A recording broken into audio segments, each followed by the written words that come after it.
Good morning, everybody. Congratulations to all of the SHEro honorees. My name is Megan Scanlon. I'm the Executive Director as of one more week of the Women and Family Life Center. And I just wanted to welcome all of you and congratulate all of you on this incredible recognition. And before I kind of get into just a couple remarks before I hand it over to Liza, I do want to recognize our community partners and also just some important people that are integral to making this happen. So we have, I think, Pete Semino and Scott Cochran, Dave Malillo, Lynn Landry, Tammy DeFrancisco, and yeah, I can't see everyone, so I might not be seeing you. But we've had amazing partners, including Liza for the last 2 years that have put this together. And it really came out of just one of the things that I've loved about working locally and on the Shoreline is that, you know, I just called up with a crazy idea to all of our partners and they were willing to join me and get on board. Although Pete, you still do owe me for actually putting a pretty good first annual event on in the middle of a pandemic. So I'm just really excited that we were able to continue to do this year, and hopefully you'll be in person in the future. But really the purpose of today is to honor all of you in the community that have been doing amazing work, not just even through the pandemic, but even before that.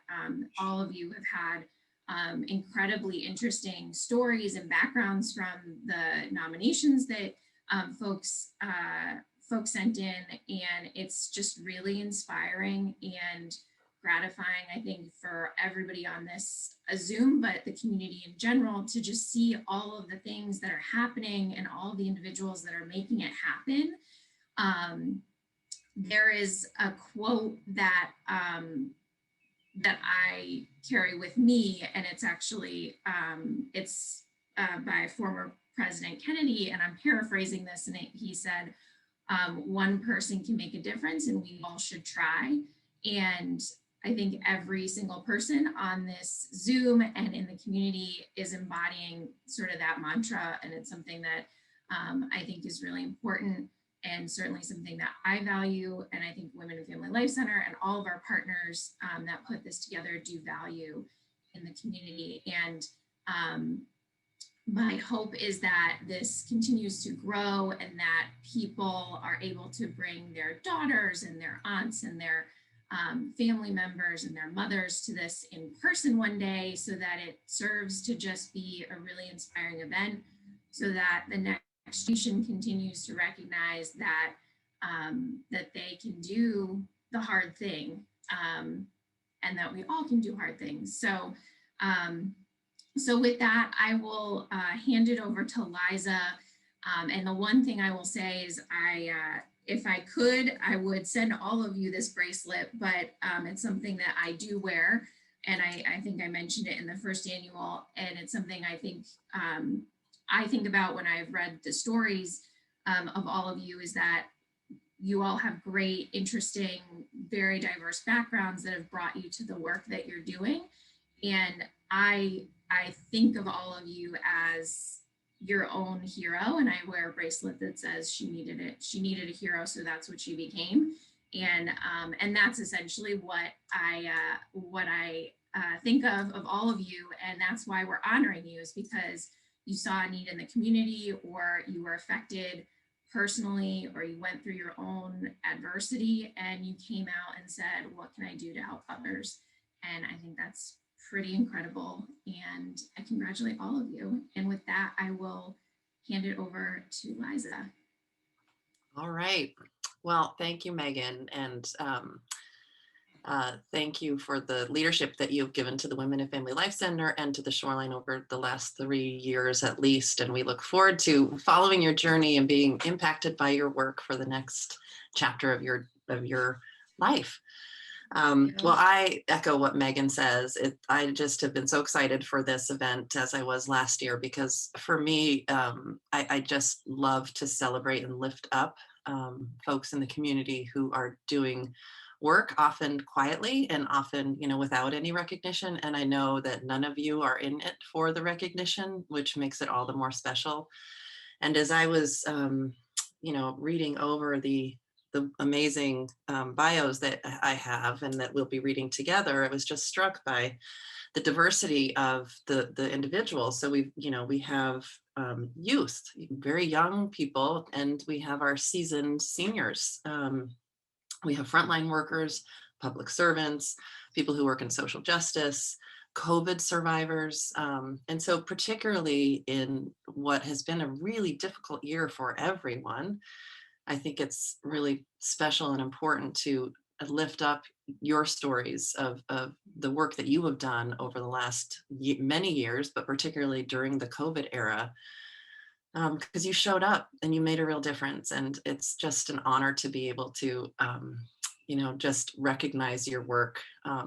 And Megan gave a quote, and I have a lot of quotes. Some of them are not appropriate, so I won't share all of them. But the one I have been thinking of a lot lately is be the person your dog thinks you are. And I think all of you SHEros are definitely the good, wonderful person that if you have a dog or a cat or some other animal or something that looks up to you, you are definitely worthy of that love and have demonstrated that. So I think without further ado, we can get started, Dawn. Does that make sense? Oh, here she is, Addie. Now, is Addie on? Can Addie unmute for a minute and say hello if she's here, maybe with her mom? I can't tell if she's here or not. We're here. Hi. Hi. How are you guys? We're good, thank you. Oh my gosh, so cute. I mean, I know you're important and doing great work, but I can also say that you're very sweet. So this is Addie, and her desire to help others has always been her calling, which is pretty amazing given your young age. And your love of service began in 6th grade when you joined the cheerleading squad at Walsh. And I think, is Judy Barron your cheerleading coach? No? I am here. I am still on the board, but I ran BYC. I've been with them for 7 years, and Addie was one of our cheerleaders. Yes, an outstanding one at that. Oh, I love that. So she joined the cheerleading squad at Walsh, where she and her teammates collected cans in order to raise money for Smilo cancer research. And as someone who went through the Smilo cancer system, I very much am grateful for that. Addie stayed involved with this donating and collecting of cans long after cheerleading. And since then, Addie has raised and donated over $1,200 to local organizations, including, I might add, the Branford Community Foundation, of which I am the executive director. And Addie now plans to take this to the next level and set up a board made of peers so that you can all serve together. Congratulations, Addie. That's really wonderful. Thank you. Thank you so much. Thanks, Amy. So sweet. And I didn't introduce myself. I'm the executive director of the Guilford and the Branford Community Foundations, in case that was not clear. Judy, I know, is on because I think she came on earlier. Judy, are you here? Do you want to unmute for a minute? Yes, I'm here. Thank you. Oh, hi. And you have a sidekick also, so that's great. I love it. So Judy was the director of the Pine Orchard Nursery School for over 25 years. Bless your heart. Judy was a pioneer in her early years at the school, teaching and molding children while incorporating play before it was fashionable. I'm a big fan of play, probably too much of a fan of play, actually, some people might say. So when Judy decided to retire, she became Branford's school readiness liaison, where you were a nurturing, kind, and graceful when teaching others, which is a real gift. You are currently involved in Feed Branford Kids, which is just an amazing program in Branford, and the Branford Community Foundation is happy to support this amazing program that actually delivers food to kids where they are, where you and your husband, Bill, is that Bill? Right. I know. Pack up food, deliver it to schools, and help wherever is needed. It's just remarkable work.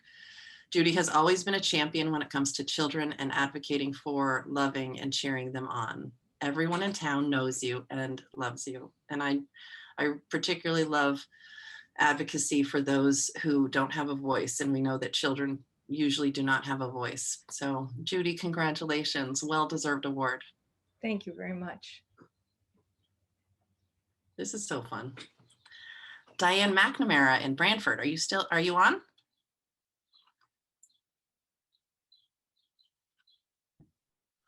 I am. Oh, there she is. Hi. Hi. And you have a sidekick too. I like I that. do, certainly do. That's good to have one. Yes. I'm a little bit worried that my deaf cat is going to come in and start screaming at me. So that's why I closed the door. Diane is a dynamic and caring nurse and member of our community. You've been a nurse for 40 years. You don't even look 40 years old. Oh, wow. Where you are a mental health nurse for 12 years and a wellness nurse at the VNA, where you were responsible for community health programs. Throughout the pandemic, Diane administered COVID-19 vaccinations, a real hero, wherever the need was greatest, whether it was in Greenwich, Milford, Bridgeport, or at Mohegan Sun. Diane remains active with the VNA, administering flu vaccines each year, and is a member of the board of directors of the Women and Family Life Center, which is a critical volunteer work to be on the board of directors. Diane is always leading with empathy and compassion and is truly an amazing woman. That is really nice to hear. And that must have been both a very difficult work and also really rewarding work to be able to provide COVID vaccines when they became available. So thank you so much for your work in the community, and congratulations on your award. Thank you so much. And best of luck trying to replace Megan Scanlon.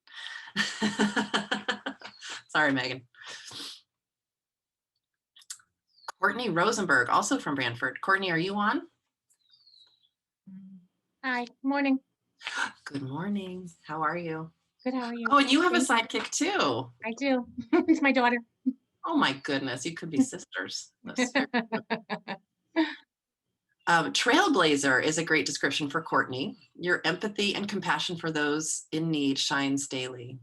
You were awarded a community acknowledgement from the Branford Board of Education for all your efforts towards the backpack program and its growth. That's an amazing program that's just under-recognized. So thank you so much for your work providing those backpacks to kids in need. When your journey as a community dining room volunteer ended, you stayed on as a volunteer where you could spend time picking up food from our partners and fundraising in any way you can. If there's a community event happening, Courtney is there to show her support. Courtney's love for her community is tremendous and her volunteering efforts are contagious. Thank you so much for your work. That's amazing. And it's wonderful that even with a young child, you're able to give and contribute so much to the community. And I am also loving the chat. I hope everyone is looking at the chats as they come through, because you're getting a lot of congratulations as I continue to speak. So Courtney, congratulations. And I'm sure your daughter is very proud of you and will learn from your examples and also become a SHEro in her own right. Congratulations. The next generation. The next generation, exactly. Thank you. Oh, and here's a personal favorite of mine, Bobby Gilbrooks. Bobby, I know that you were on before. Are you here? I'm here. And your parents are on somewhere, I think. They're there someplace. Excellent. And my son. And your son, Kyle. Thank you.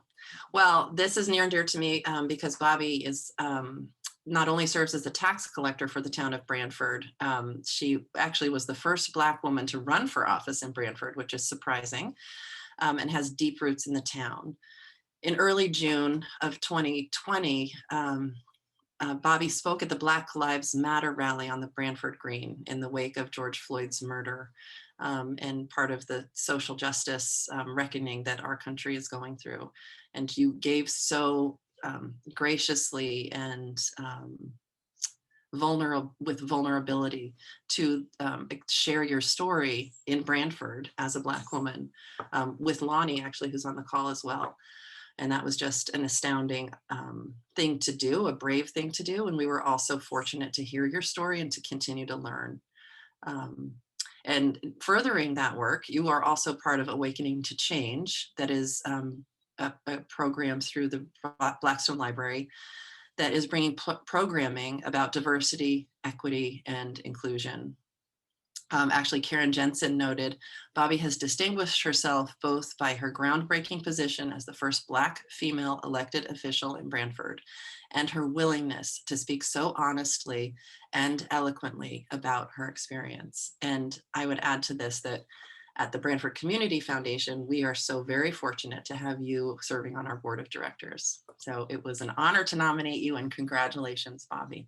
Thank you. Thank you very much. I appreciate it. And your mom and dad must be really proud, and your son too. Thank you. And my partner in crime, Lonnie. That is true. Watch out. Don't make eye contact with Lonnie or she'll get you onto something. I'll tell you what. Jacqueline Halton Ford, are you here? Oh, there you are.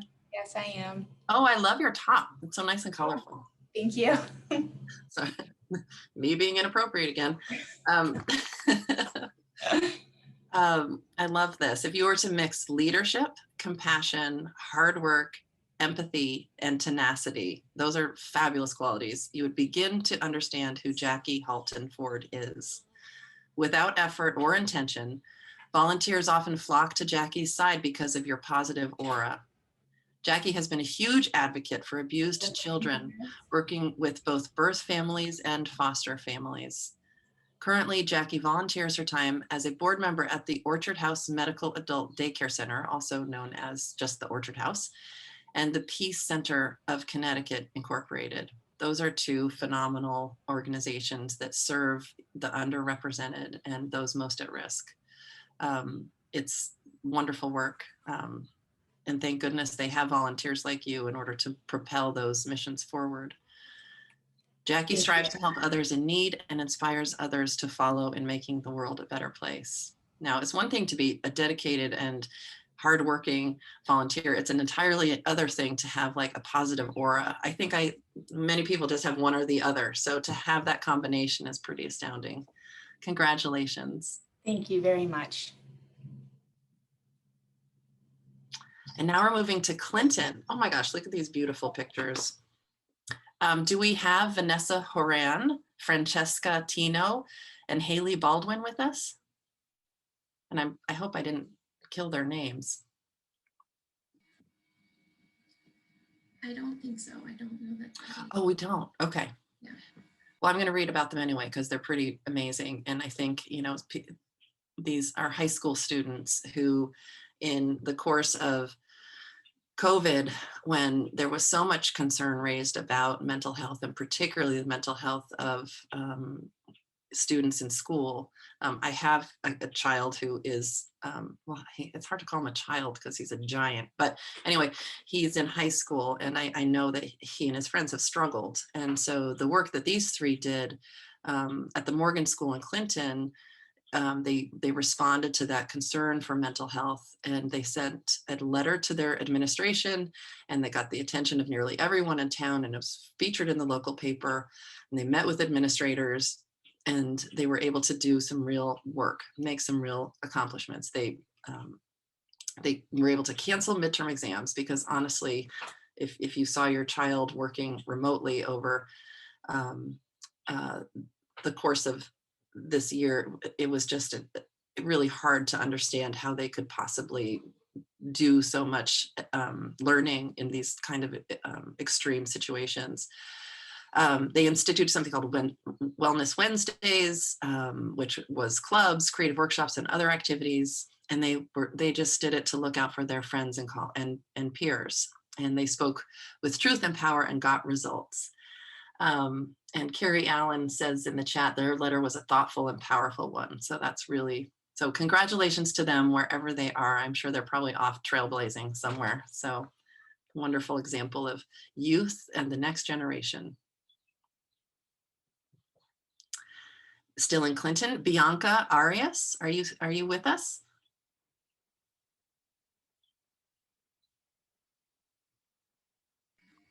Listen, teenagers are busy, okay? They They're probably can't be all bothered. taking the SAT. Yeah. Oh my gosh, you're probably right. They're probably with my son taking the SAT on this beautiful day. But regardless, we will share her story because it's wonderful. I love to raise the stories up of particularly youth. So she's a 4-year member of REACT, the youth group run by Partners in Community, which focuses on substance abuse, which we know during COVID took a turn for the worse. Bianca is also a 3-year member of the Girls Leadership Conference, and we'll hear a little bit more about that in a little while.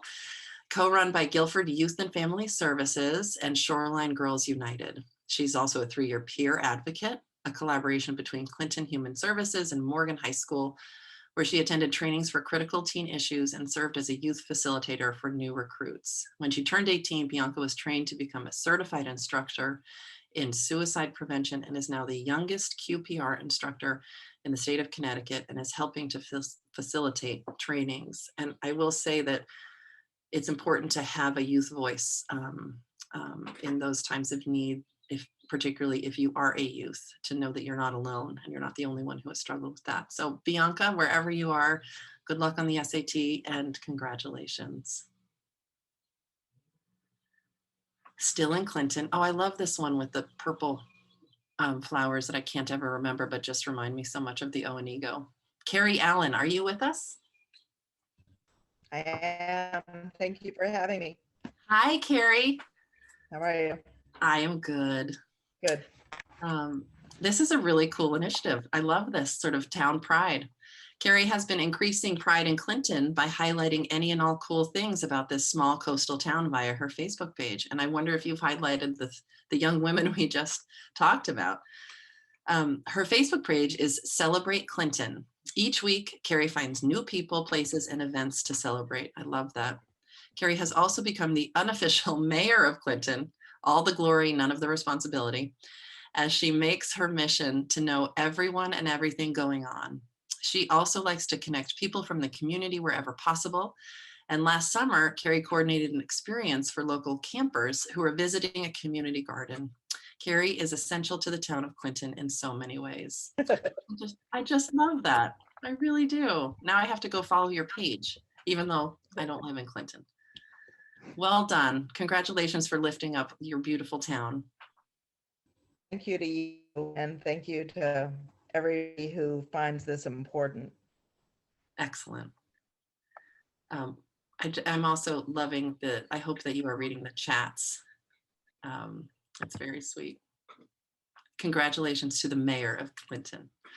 Do people call you mayor? Do they just? Still in Clinton, Erin Godet. I'm assuming this is sort of French, but I'm sorry. Erin, are you here? You can correct me if I'm saying your name incorrectly. Godet. Godet. Okay, it was wrong. I apologize for that. And I better be careful because you're apparently a powerhouse. Oh boy. So Erin is a mom of 4, bless your heart, and a community powerhouse. You currently serve as the chair of the Clinton Human Services Advisory Board, where you are an active voice, always seeking to improve the lives of youth in our town. So desperately important. In May 2020, Erin initiated a project called Adopt a Morgan Class of 2020 Senior. And as someone whose daughter graduated in 2020, I just commend you so much to put that together. I mean, it meant so much for the kids to have that sort of recognition, given all that they lost out on in their last year. Erin created a Facebook group which paired 150 high school seniors to town residents who adopted them. I just love this. The project was inspired by the lack of a traditional graduation due to COVID, and the town was able to come together and celebrate their high school seniors because of your great efforts.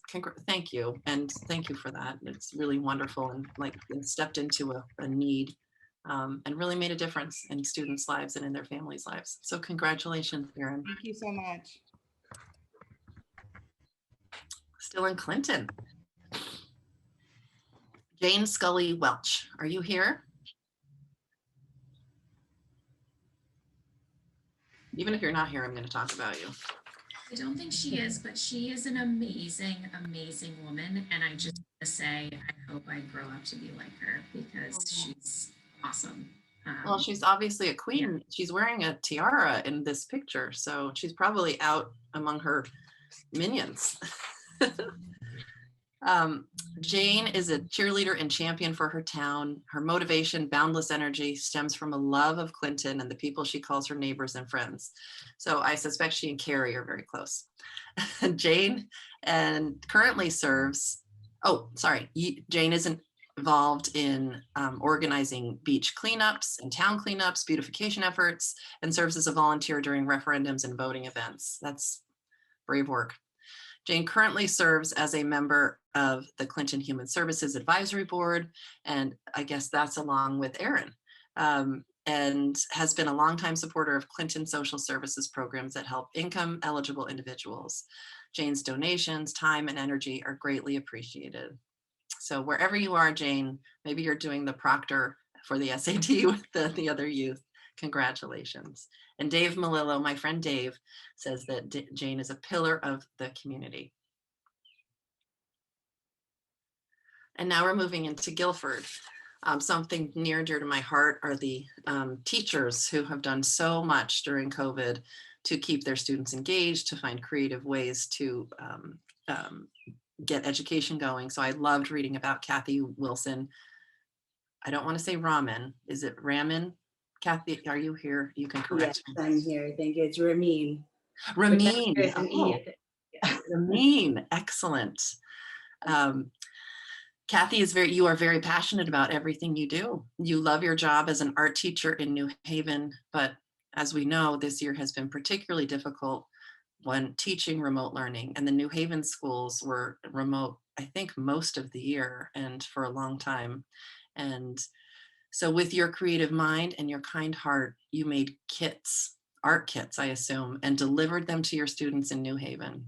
And probably out of your own pocket. You are amazing, and you're always thinking of ways you can help others and serve the community. I just want to pause and just talk about how important that is, like for teachers. My mom was a teacher, and I know how important it is for a teacher to advocate for a student and what that means in the student's life. So thank you so much for your dedication and your hard work, particularly during these really terrible times. Guilford and New Haven both are lucky to have you. Congratulations. Thank you very much. Jill Paglino and her cat. I hope the cat is with you, Jill. I think I saw you on before. Are you here, Jill? Yeah, I'm here. This is and the cat. That's not the same cat. That's a different cat. But Charlie, I can get Charlie for you. Charlie. Jill and her sidekick and her cats. I really love that. I feel as though cats have had a new sort of celebration in the time of Zoom meetings. You see a lot about cats. Well, I'm a big fan of Jill's work. She took the initiative to create the Shoreline Girls United Conference 7 years ago, which is that a cat? No. Sorry, I get distracted easily. I love the Shoreline Girls United Conference because it allows an opportunity for girls to come together and learn and network together and support one another in their journeys going forward. And it's 7 years going on, and it's become now the standard. It's a successful annual girl empowerment event for middle school and high school aged girls, which is a particularly rough time for students and particularly girls as they're trying to figure out what their strengths are and what sort of person they're trying to be. And your work as a counselor and program coordinator for Clinton Youth and Family. Clinton is really well represented today, which makes me feel really happy. For Clinton Youth and Family Services, you've done excellent work providing educational, enriching, and therapeutic opportunities for Shoreline youth and families. Jill, you have empowered youth to be advocates for their peers. That's really wonderful. And I hope, and I'd just like to say, I am sure that you are the person that your cats think that you are. Oh, and there's a baby. Oh. Hi. This is not my child. Oh, so you're also a kidnapper. I was babysitting today. That's why I have like babies and toddlers and a lot going on here. Of course you are. Of course you are. Because why would you have a Saturday off when you could be babysitting and helping? That's you right there.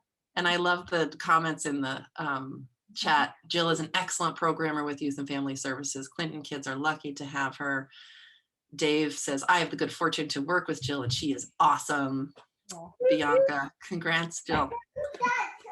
And you can tell actually by your energy just how inspiring you must be to those young girls and young women. So thank you very much, Jill, for all your work. We're lucky to have you. Thank you. Darka Lindgren, I think I saw her on. Oh yeah, hands up. Ooh, ooh.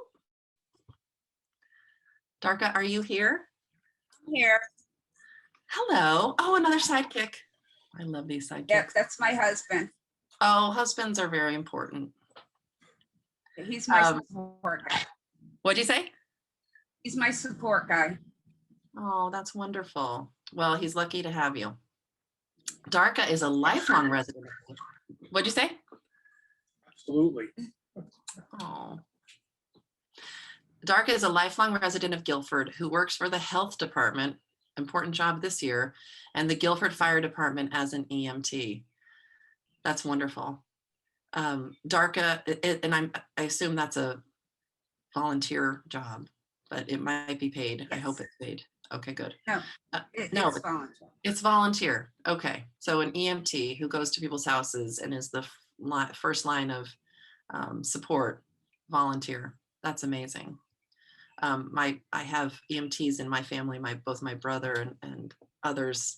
It's amazing work, and I couldn't do it. So thank you for going into those like very dangerous at times and also scary situations and actually helping people at their worst times.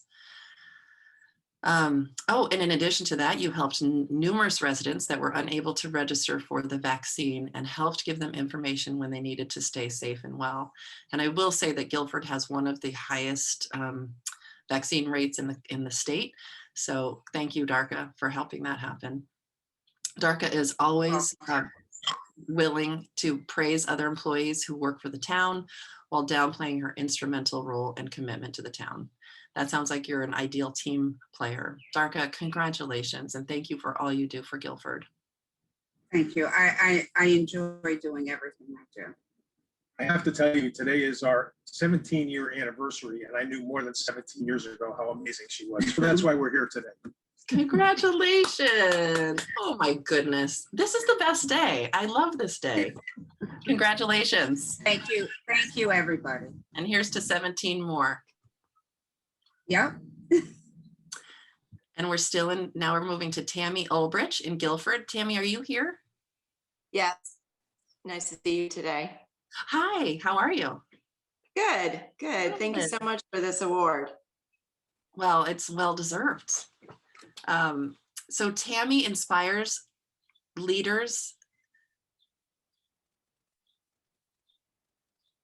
Tammy inspires leaders, volunteers, staff of the, sorry, my reading is not great on this one, at the Wallingford North Haven community to do whatever it takes to build great futures for youth at the Ulbrich Boys and Girls Club. I'm a big fan of those programs. Congratulations on that. Thank you very much. Tammy has been serving on the board of directors there for 6 years, and just a quick call out to all of you who serve on boards of directors from an executive director. Thank you for your service. That's volunteer, it's hard work, and it's very much appreciated. So I recognize the work that you did for 6 years, and as board chair for 4 of those, amazing, thank you. You have been the driving force behind the explosive growth that the club has seen in the last few years. That's amazing. Tammy has transformed the board of directors and doubled the number of full-time staff and quadrupled the average daily attendance. That's amazing and so needed in these times of isolation when youth feel isolated and scared and sad. So Tammy, thank you so much for your work. I'm glad we have you in Guilford and that you're sharing your talents in Wallingford and North Haven. Congratulations. Thank you. And people are, of course, writing in there. Congrats, Tammy. I know how much you also mean to Meg. I don't know who that is. But congratulations. She's our development director at Women and Family Life Center. Oh, perfect. Okay. And now we stay here, Mary Jo Kessner, who was so busy. I had to send an email out to her yesterday to say, are you going to accept this award or not?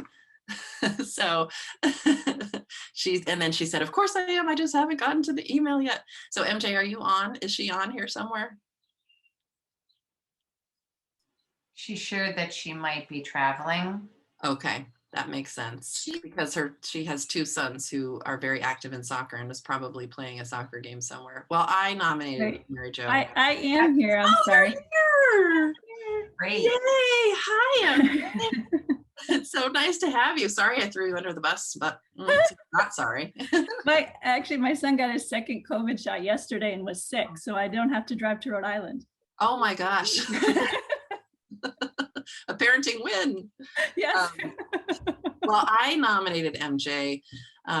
So MJ is an extraordinary business owner in town. As you may know, she and her husband own CK Architects, and they just do an amazing work on the Shoreline. But in addition to that, MJ has poured herself into numerous volunteer activities. I mean, she was involved back when we were trying to get full day kindergarten. She was involved with trying to get the votes out. I mean, you name it. If there was a community initiative that helped the broader community, she was part of it.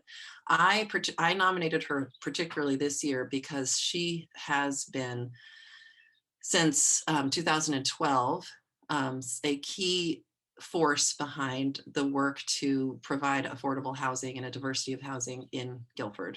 We all know that affordable housing is a critical issue along the shoreline and that we do not have the diversity of housing that we need to support our workers and people who want to live in our beautiful communities and who want to work for our local businesses.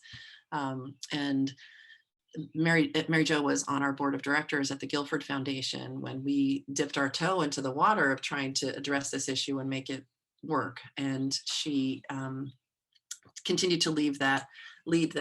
And actually, we finally, 2 years ago, or was it last year? It was last year when we had the vote. It was just before COVID struck. We finally had the town-wide vote to enable and allow and move forward with the Woodruff property, where we will have 16 units of affordable housing right here in Guilford. So MJ, thank you. And you continue to do that work and you continue to move it forward. So grateful. Congratulations.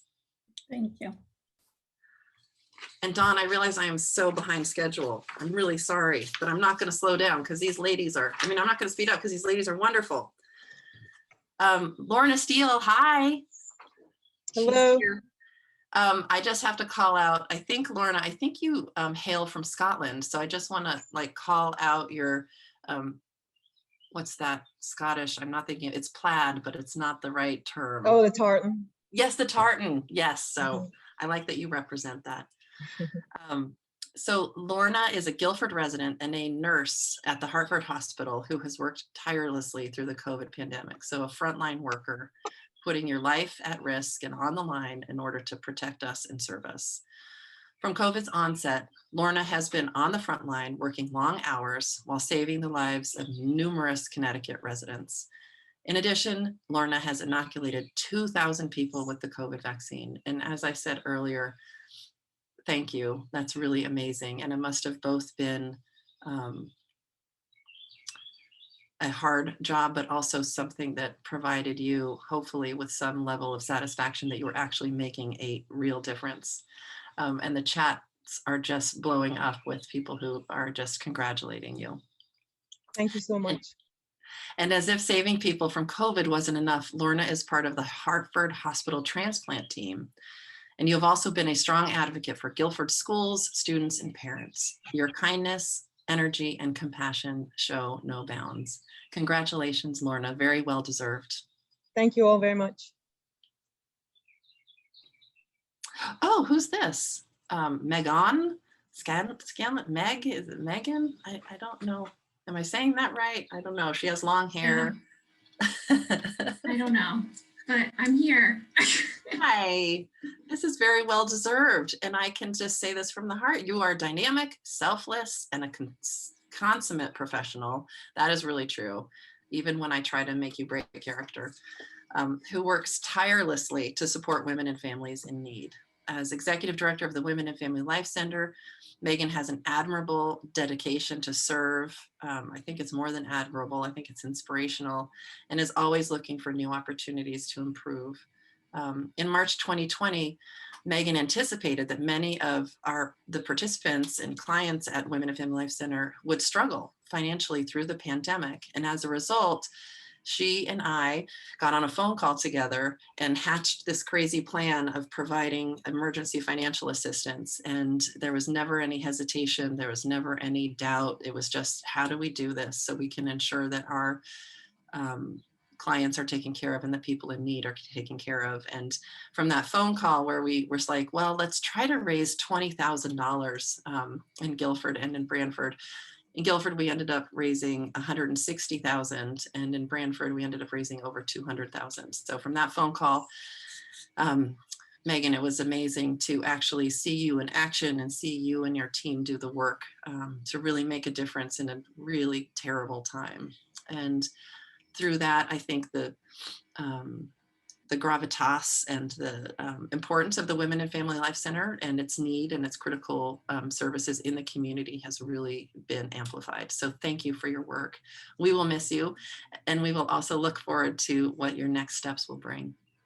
Thank you. I will miss all of you, but I'm not going anywhere. I'm still here. So, but I just want to say thank you, and I want to thank really the entire team. So like, you know, I see Elena and Lori from our board, and Diane and Dawn and Meg and Emily and Wendy and Maribel and Zozan. I mean, it really was a team effort, and it wouldn't have been possible without Liza too. So in sort of the spirit of this, this event, it's really about like women just coming together, supporting each other, and just figuring out how to get stuff done, because we do it really well. No offense to the men on the call, but that's the whole point of this event. So I'm very honored to be amongst all of you.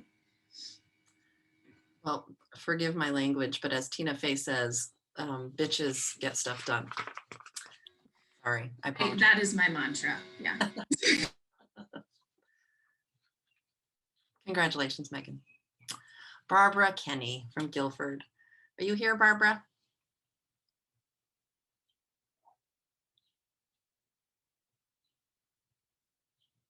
I'm going to start talking, and if you're here, raise your hand and let me know. Barbara's dedication to helping people within her own community of Guilford, as well as those in other towns with food insecurity, is immeasurable. We often think that on the Shoreline we don't have food insecurity, but it exists, and without folks like Barbara Kenny and others, we wouldn't be able to serve those individuals. She's an active volunteer at the Guilford Food Bank and the Clinton Food Pantry, and her passion and consistent willingness to help where needed is proven with the countless hours she has dedicated to ensure success, making sure people in the community are taken care of. So congratulations, Barbara. Oh, and here's another group in Guilford. Allison Alkier, I'm killing it, I'm sorry. Vicki Cohen, Marge O'Donnell, and Donna Mull. Are you all on?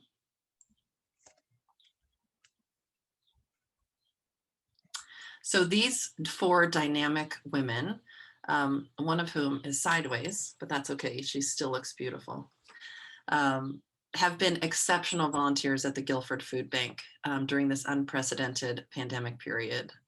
Food, as everyone knows, food lines for food banks just skyrocketed, because if you could get food somewhere, you could pay a bill with maybe some cash you have on some other item of household need.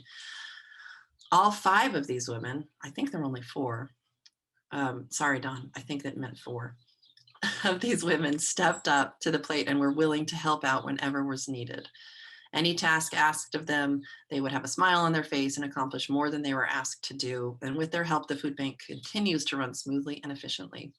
These amazing volunteers put in countless hours on a weekly basis and have been nonstop in their responsibilities to organize food, pre-pack bags of food, and have food distributed.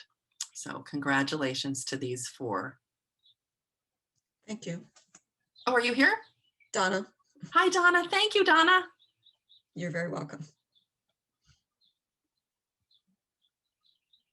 Oh, Janice Ward was included as well. Awesome. Thank you, Tammy. So I missed one. So there were 5. Kristen Jones, also in Guilford. Are you here, Kristen?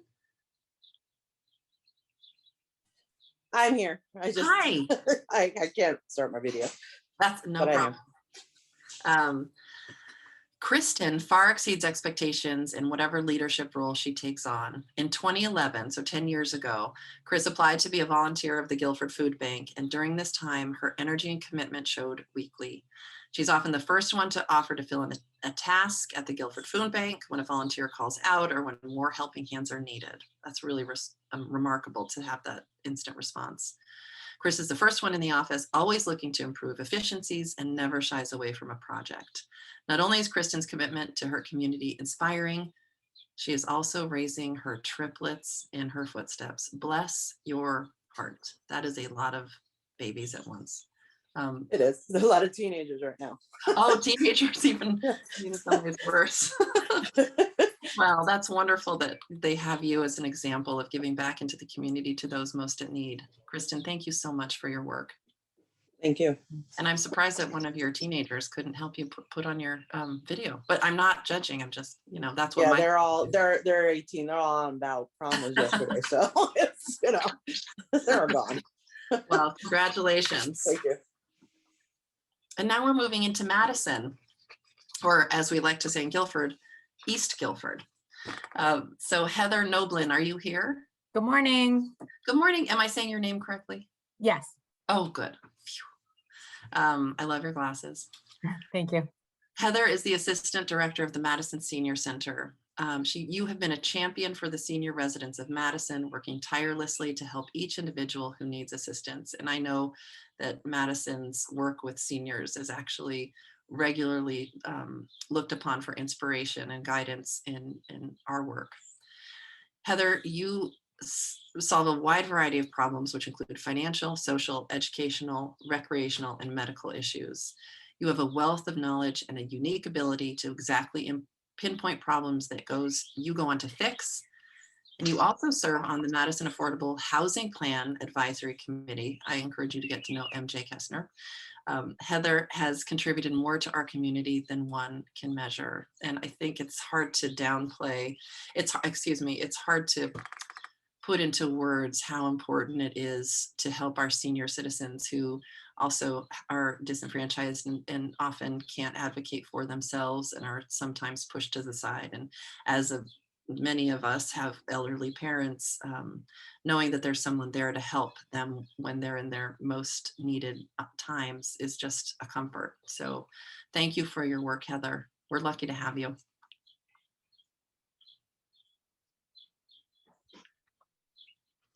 Barbara Stahl, also in Madison. Barbara, I'm here. Hi. Yes, I am. Nice Hi. to see you. Oh, I love your glasses too. Thank you. So we have all seen a movie or two where the hero or heroine is in peril, beats all odds, and gets back up and saves the day. In real life, Barbara, that's you. You're an APRN DNSC with the Yale New Haven Hospital Heart and Vascular Services. And for years, you have been a leader and mentor for many in the healthcare professional world. With a career spanning more than 40 years, you have touched the lives of countless patients. In March of last year, you contracted COVID-19. Amazing. I'm sorry for that. And despite a challenging course, you never lost sight of your staff and patients. Congratulations, Barbara. We're so lucky to have you on the front lines. Thank you very much for this honor. Thank you. Well, thank you for all the work that you do. And congratulations for beating COVID. Yeah, thanks. And our last and final awardee is Karen Moad. Am I saying that correctly, Karen, if you're here? Hi, I'm here. Yes, Moad. Moad. Oh, in your car, because you're probably running around, schlepping kids around or something. No? You're loud. Oh. Excellent. So Karen, you have dedicated your life to community service and you believe that charity starts at home. Some of your accomplishments include co-founding Sending Smiles, hosting a variety of events such as tag sales, fundraisers, bake sales, low-cost farmers markets to support local organizations, and starting a little free pantry during the spread of COVID-19. So all creative ideas to help in a time of desperate need. You currently serve as the town clerk, a public servant, thank you, for Wolcott, and you are a member of the Connecticut Town Clerks Association, the New England Association of City and Town Clerks, and the International Institute of Municipal Clerks. What an amazing public record of public service. Karen, thank you so much for your service, for all that you do for Wolcott, and just thank you. Being a public servant is just an amazing inspiration. So thank you for that. The write-ups. Charity starts at home. So true. So I hope you all are watching the chat. And I went way over time, and I'm sorry, but I'm not sorry, because it just that, you know, every one of these stories just is remarkable. But I do want to get us on to our keynote speaker, the one you've all been waiting for, not me blabbing around. And so I am thrilled to introduce a colleague and a friend, Dr. Katherine, or Kiki, Kennedy, as today's keynote speaker. Especially this year, with the impact of COVID on all our mental health, it is fitting to have Dr. Kennedy, or Kiki, address our SHEros. Kiki is a longtime advocate, both professionally and also through her volunteer work. She uses her platform to promote two issues that are very close to her heart: mental health and the environment. She pursues these interests at the local, state, and national level, and we are fortunate to have her right here in Branford. Kiki serves as assistant clinical professor in the Yale University Department of Psychiatry, where she teaches psychotherapy, directs the legislative advocacy program, and co-leads the advocacy track for the social justice, health, equity curriculum, much needed in these times. In 2017, she was awarded the prestigious Yale Department of Psychiatry's Outstanding Clinical Faculty Award. That's a big deal, Kiki. Congratulations. Kiki is also a board certified psychiatrist in private practice in New Haven, with a practice that focuses on psychodynamic psychotherapy.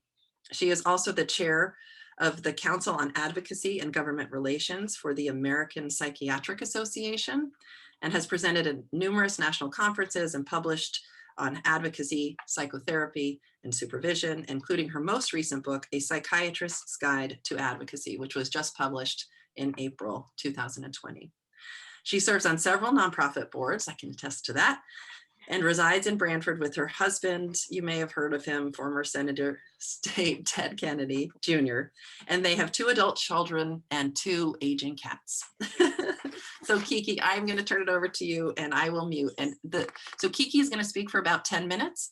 And if you have questions for her, please put them in the chat, and she will be happy to answer questions when she is through with her presentation. So Kiki, it's all yours. Thank you so much, Liza. I'm so honored to be here with all of you today. And I just have to say, I love these stories about these extraordinary women and girls. Each and every advocacy story that we've heard just demonstrates their incredible compassion, innovation, and frankly, hard work. From Addie, who raised money from trash, to Bobby, who broke barriers, to Diane and Lorna, who gave vaccines, to all the extraordinary women and girls who are our SHEros today, who drove and delivered and cared and comforted. Each one of you saw what needed to be done in your community, and then each of you found the time and the inner strength to get that job done.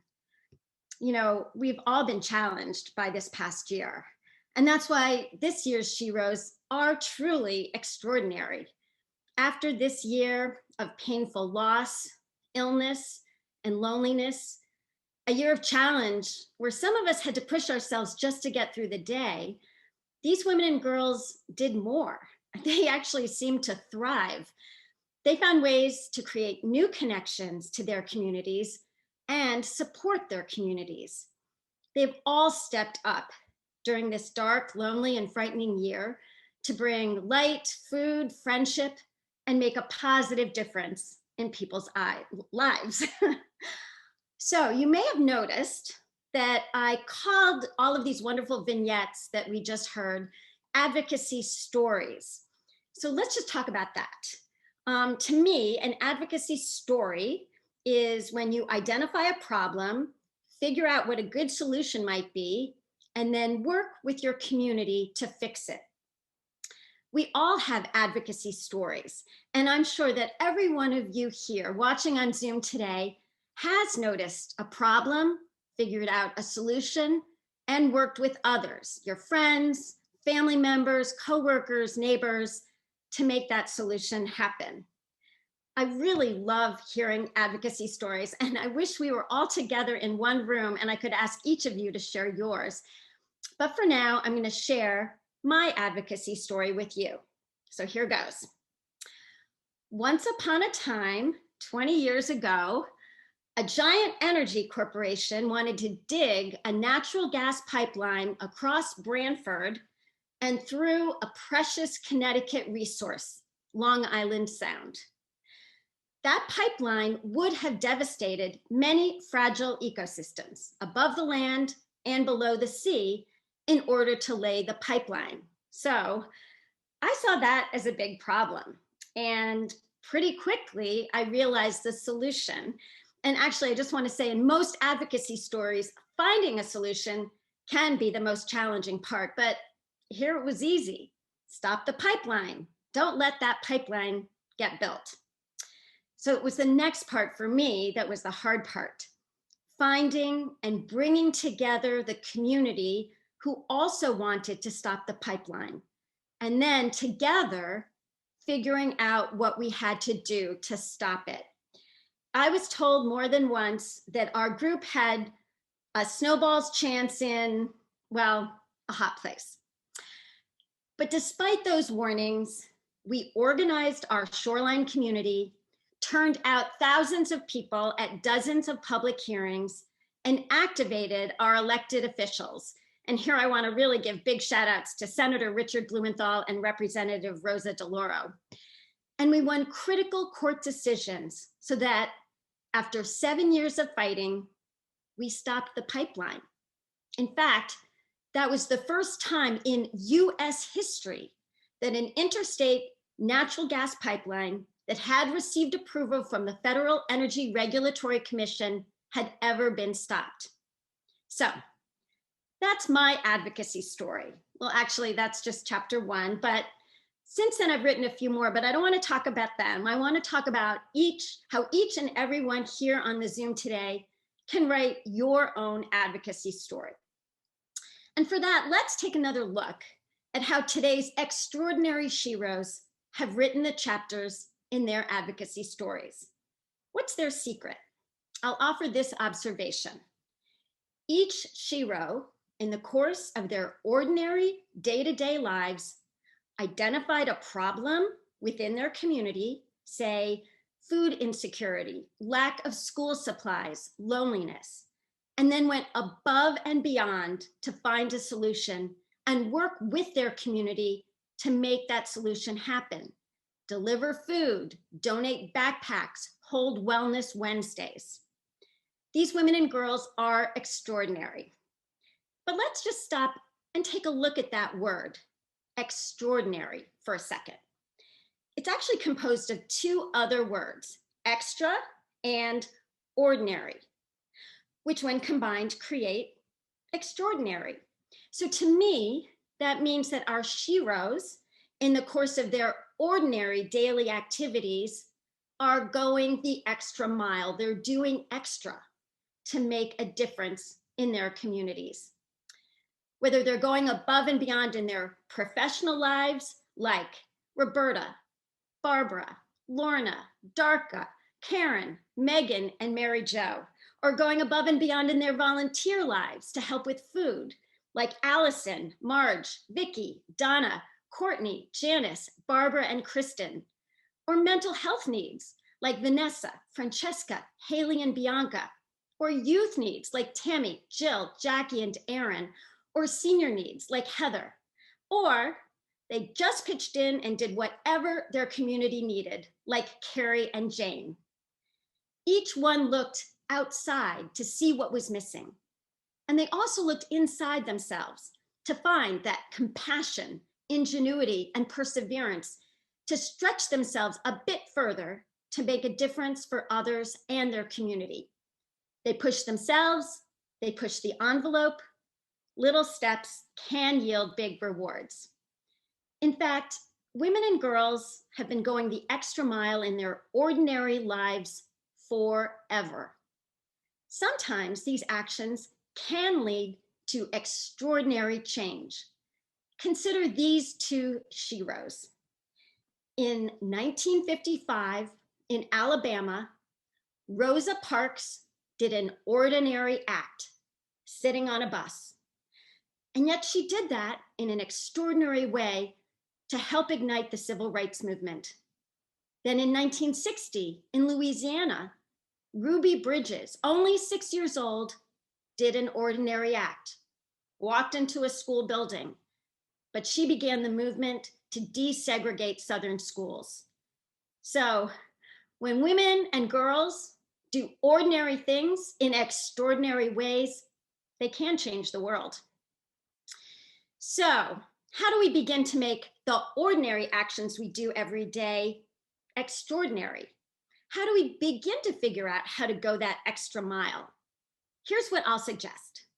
And while some might call these random acts of kindness, I like to call them intentional acts of kindness.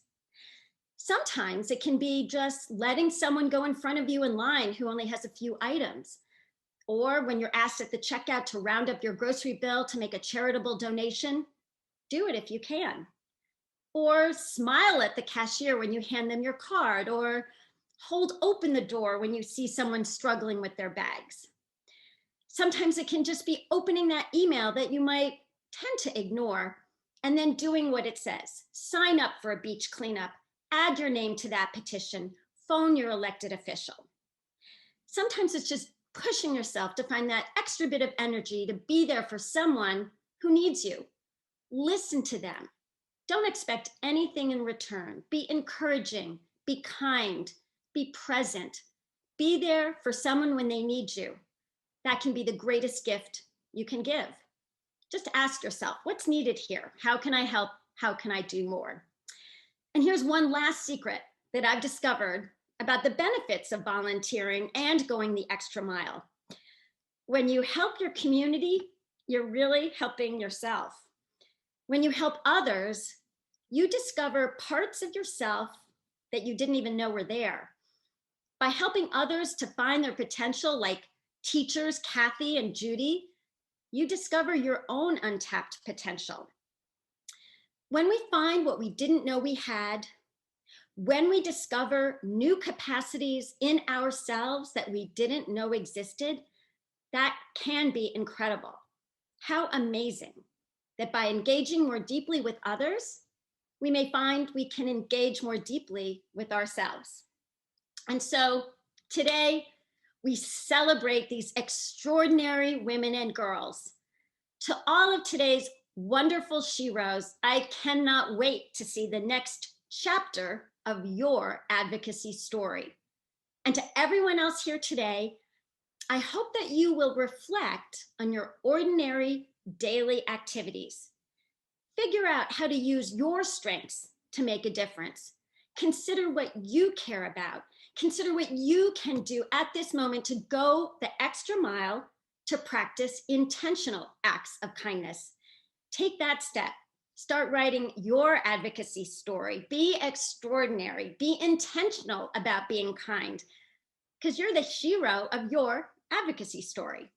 And I guarantee that once you start advocating for others, you will discover places in your community and in your heart that you cannot even imagine today. Thank you so much.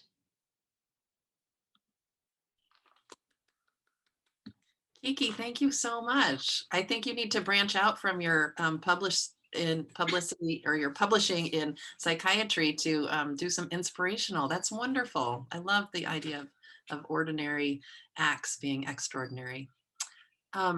We had saved some time. I know we're running over, but I do want to open up the floor for any questions for Kiki that folks may have. You can either sort of raise your hand or put something into the comment area. But as you can see, Kiki, you're getting a ton of just wonderful responses, a beautiful message. Oh, here's a question from Olivia Jackson.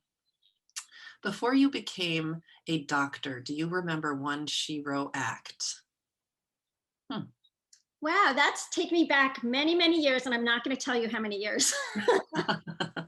I mean, I think actually, honestly, part of the reason I decided to be a doctor is because I really loved helping people and I loved listening to people's stories. And I felt that that was, if I could actually find a way to do that and make it my career, then, what they say, you'll never work a day in your life. So I think it was really just my, feeling like I could help people. And certainly the environmental aspect of it, I vividly remember the first Earth Day. I was alive back in the 60s. And that was really what literally planted the seed for my environmental advocacy. So so both of those threads have come together now because I learned from my environmental advocacy how to become a physician advocate. And so I think you heard from my bio how at Yale, I teach physicians how to be advocates for their patients, their communities, in order to improve access to healthcare.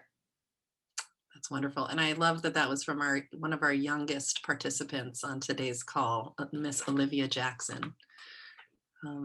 Are there other questions or thoughts or comments from folks you want to put in the chat or raise your hand?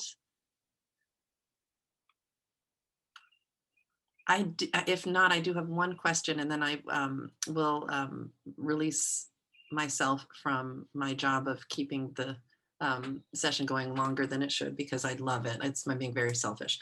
And that is, you talked about your environmental chapter, Kiki. Are there other chapters in your advocacy story that you want to share? Well, I mean, I think I just alluded to it. So, I mean, when, being a physician advocate is kind of a new identity for all healthcare professionals to be advocates and to think about the fact that, healthcare systems right now oftentimes make it very difficult for people to access the healthcare they need. And I believe that healthcare is a human right. And so what I've kind of switched gears to really focus on is advocating at the state and national level to improve access to healthcare and mental health care for everyone. And especially this spring, we're actually focused on for people who are not documented, who live here in Connecticut. So, but I think it's a beautiful day, and I think everybody wants to get outside and enjoy it. So, people can send Liza questions, and I'm happy to answer questions that may come up offline at a future point. Thank you, Kiki. All right, I'm muting. Hi, I'm Dawn Jackson, the Marketing and Community Outreach Director for Women and Family Life Center. I'd just like to say thank you to all of our SHEros for joining us today. And thank you to all the people who nominated them to share their extraordinary advocacy stories. One of my favorite quotes that are by Walt Disney, and I often say to my children, is if you can dream it, you can do it. It really resonates for me with each of the SHEros we recognize today, with your incredible and uplifting work on our Shoreline community. We really are women and champions of change. You're inspiring, especially over this past year where we started with such uncertainty in our lives. And today we're looking ahead for a brighter future where last year, a lot of us really were uncertain about so much. Your work has helped many people during these times and helped to lift up people in our community when we didn't know what tomorrow would bring. So may you all continue to do such work and continue to be inspiring examples for future SHEros to look up to you. You really are trailblazers in our community. So in closing, I'd really like to thank Dr. Kennedy, our keynote speaker, and Liza Petra for being our MC. The work you both do in our community and encouragement to others is really extraordinary. And thank you. Thank you to everybody. We will be sending certificates out to each of our SHEros this year. So keep an eye out in your mail for something special to arrive in the coming week or two. And thanks again, everybody, for joining us. We hope that you have a really wonderful and enjoyable weekend.